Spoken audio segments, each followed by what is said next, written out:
Bueno, es un gusto recibir en este primer Relato TV, en el primer video y el primer podcast de nuestra nueva revista de comunicación política Relato, a Jaime Durán Barba, destacado profesor, consultor, de alguna manera el maestro y referencia de buena parte de las generaciones presentes y tal vez futuras de la comunicación política en la región. Es un gusto recibirlo, Jaime. Lo encuentro en Ecuador, en su país ahora. Muchas gracias, Fabián. Sí, llegué hace 2 días, estuve en Estados Unidos y me estoy moviendo siempre de un lado a otro. Estoy yendo mucho a México y, bueno, a otros países también dentro de Sudamérica. Claro. Lo mueven las elecciones, las consultorías y también la docencia, ¿no? Estoy muy dedicado a la docencia y a escribir. Estamos haciendo con Santiago Nieto, mi socio, la segunda edición de un libro que sacamos en el 2005 que se llamó Mujer, Sexo, Internet y Política. Eso lo publicamos después de la campaña mexicana del 2003, en que acabamos de constatar que fenómenos que ya habíamos visto en otros países se agudizaron. Los electores estaban cada vez más autónomos, distantes de los partidos, distantes de las instituciones, y la campaña mexicana del 2003 nos deparó algunas sorpresas. También veíamos que los valores femeninos se estaban implantando mucho en América Latina y en México en particular. Hicimos una enorme investigación y sacamos con el Fondo de Cultura de México ese texto que tuvo bastante éxito, publicado en 2005. Lo curioso es que recién en el 2007 se produce la revolución del Internet. Hasta el 2007 estaba todo muy chiquito. El año 2007 ocurren muchísimas cosas al mismo tiempo. Asoma YouTube, asoma Facebook, asoman casi todas las plataformas importantes y eso altera la mente de la gente a partir de 2008, 2009. Nuestro libro fue muy premonitorio.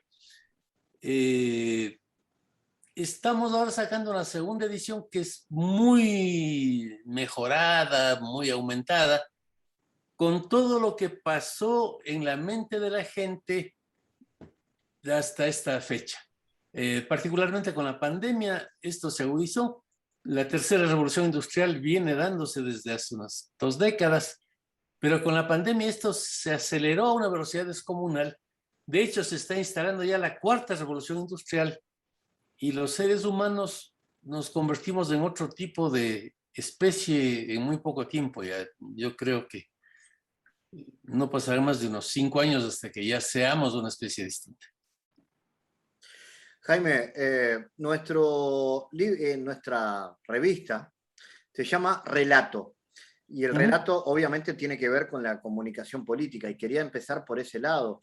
¿Es un concepto que debe utilizarse en la comunicación política? ¿Qué importancia tiene construir un relato, tanto en una campaña electoral como en una comunicación de gobierno?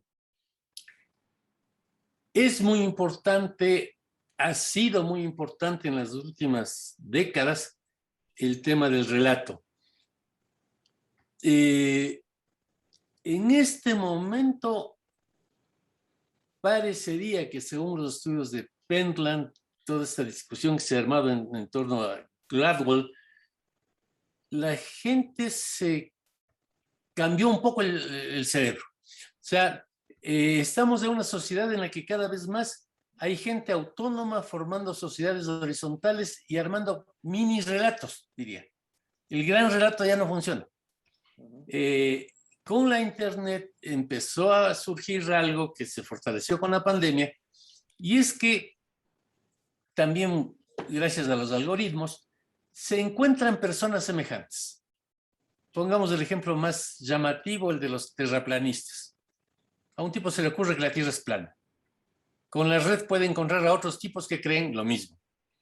Puede encontrar también un montón de información, a veces bastante idiota, pero información en la red que dice que la Tierra es plana.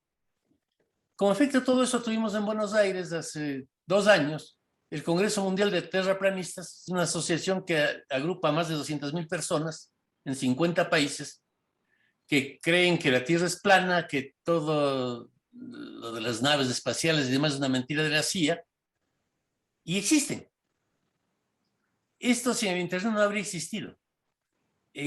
Cualquier grupo de personas termina vinculándose horizontalmente, y eso es muy grave para la democracia representativa, porque esas personas terminan tomando actitudes, también actitudes políticas, entre ellos, sin pasar por los partidos, sin pasar siquiera por la propaganda de las campañas, que cada vez es menos eficiente.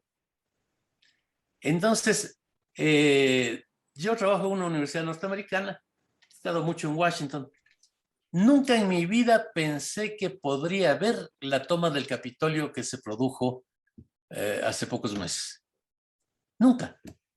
Y la policía tampoco. Cuando se hace la investigación después y preguntan a la policía, bueno, ¿y ustedes por qué no protegieron el Capitolio? La respuesta es, nunca pensamos que una comparsa de disfrazados iba a armar tal tropelío. No eran manifestantes normales.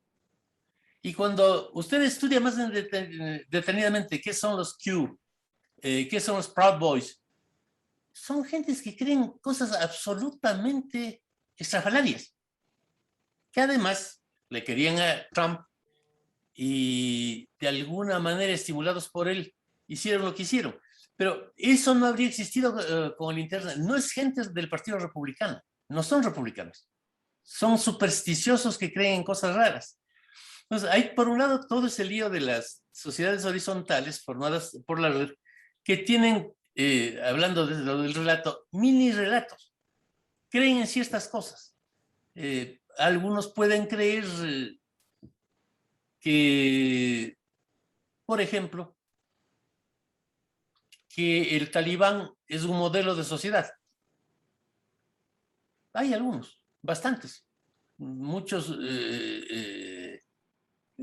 atacantes dormidos que están en Europa, en Estados Unidos, creen en eso. Y la red es un instrumento importantísimo para el terrorismo islámico, que no tiene que ver ni con la izquierda ni con la derecha. O sea, para China es un lío muy grave también lo del Islam, para Rusia lo es y lo ha sido. Es otro fenómeno, son sociedades horizontales, eso es lo uno. Lo otro, yo creo que los estudios de Fukuyama, que hace años conmovió al mundo con el libro este del fin de la historia, son cada vez más interesantes.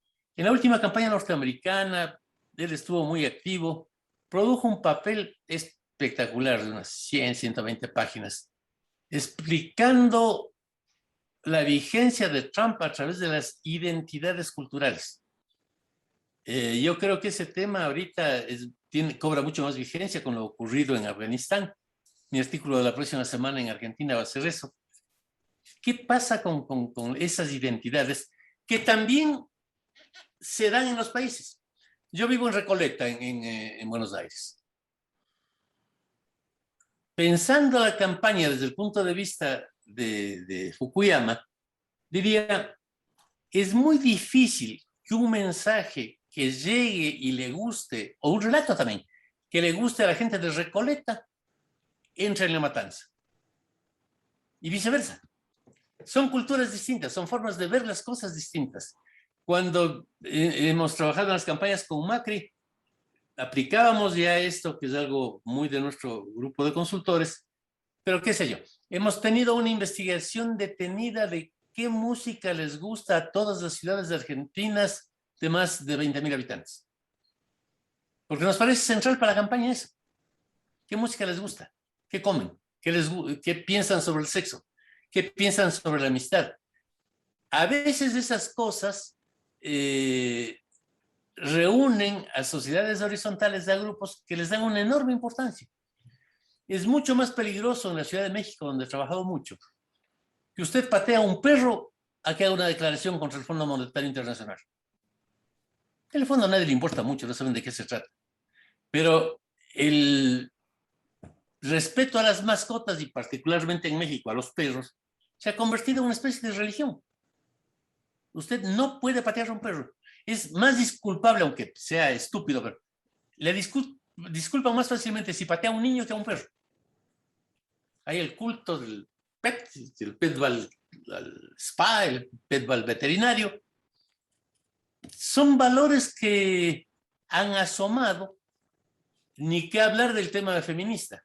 Yo soy feminista y estoy totalmente de acuerdo con los derechos de las mujeres, pero es ahora muy peligroso para un candidato que se denuncie que realiza violencia doméstica. Muy peligroso. Hace años parecía normal. El tema de la homosexualidad. En el año 2000, en la campaña mexicana, hicimos una pregunta. ¿Usted dejaría de votar por un candidato si se entera que el candidato es homosexual? En la Ciudad de México dijo que sí el 72% de la gente. Si se enteraban que era homosexual, no lo votaban más. En la campaña de Miguel Ángel Mancera, hace poco más de 6 años, estuvimos trabajando. Había un candidato, una candidata que abiertamente decía ser homosexual, tenía pareja y todo, y discutiendo con algún político importante nos dijo, pues facilísimo, hay que hacer una campaña diciendo que es lesbiana y listos. Dije, no, no es así. Hicimos la misma pregunta que el año 2000, habían pasado recién 12 años, y en la Ciudad de México dejaban de votar por un candidato homosexual el 7% de los chilangos. 7. Pero dejaban de votar por un candidato que acuse a otro de homosexual el 70%. O sea, la actitud frente a la homosexualidad cambió totalmente entre las mujeres, entre los animales. Estamos en un mundo distinto que produce una serie de resultados sorpresivos por eso. Este cambio de valores, que es enorme, se agudizó porque con la pandemia terminamos todos bajo arresto domiciliario un año, sí, obligados a estudiar Internet, y personas que no sabían nada de Internet ahora se meten y compran por Internet. Yo esto del YouTube no conocía que existía, aunque he escrito varios libros sobre tecnología. No, del Zoom quiero decir, el YouTube lógico. El Zoom no sabía que existía. Ahora todos los días doy clases, cursos, reuniones en Zoom, porque nos incorporamos a esa sociedad del Internet.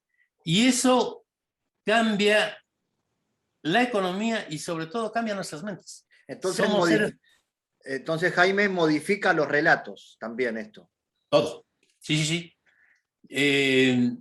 Lo que ocurre ahora es que la gente se volvió muy autónoma. No va a creer en grandes relatos.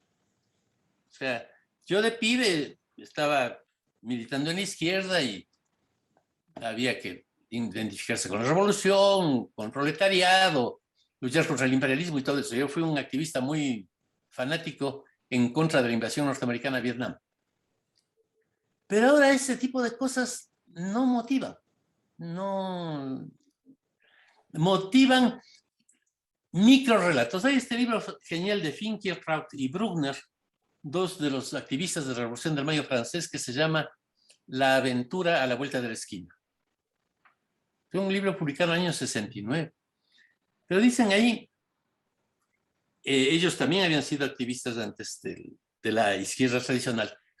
La lucha por el comunismo, por la revolución mundial, ahora para los jóvenes se cambió en la lucha por una aventura a la vuelta de la esquina. Lo que importa es el micromundo. La sexualidad, que cobró una fuerza importantísima, el tema de género, el tema racial, los derechos civiles, todas estas cosas que cuando yo era adolescente, la gente de izquierda consideraba que eran desviaciones pequeño burguesas. Y ahora se convirtieron en el centro de la transformación o de la revolución. Jaime, hablando de comunicación política, de construcción de relato, usted habla mucho también de lo profesional, de la profesionalización de la comunicación política y de la política. De hecho, en el artículo de este domingo en Perfil, usted le recomienda a los candidatos apostar a profesionales y cuidarse de los charlatanes. ¿Hay mucho de eso en la comunicación política? ¿Qué tan necesario es formarse, ser profesional? Mi experiencia es que cuando un equipo profesional trabaja en serio con un candidato que sea inteligente y bueno, el equipo profesional no reemplaza al candidato. Lo importante es el candidato. Si el candidato es bueno y se enfrenta a otro candidato igualmente bueno y tiene un equipo estratégico bueno, gana 9 de cada 10 veces. Es muy difícil perder si el candidato es bueno y tiene un buen equipo. Ahora, si el candidato es malo, no hay remedio. O sea, puedes contratarle a Napolitan resucitado y no funciona nada. Ahora, también hay un tema ahí. ¿Qué es un candidato bueno? Los antiguos creían que debía ser un buen orador. Eso se acabó en el siglo pasado. Los actuales líderes no son buenos oradores en términos tradicionales.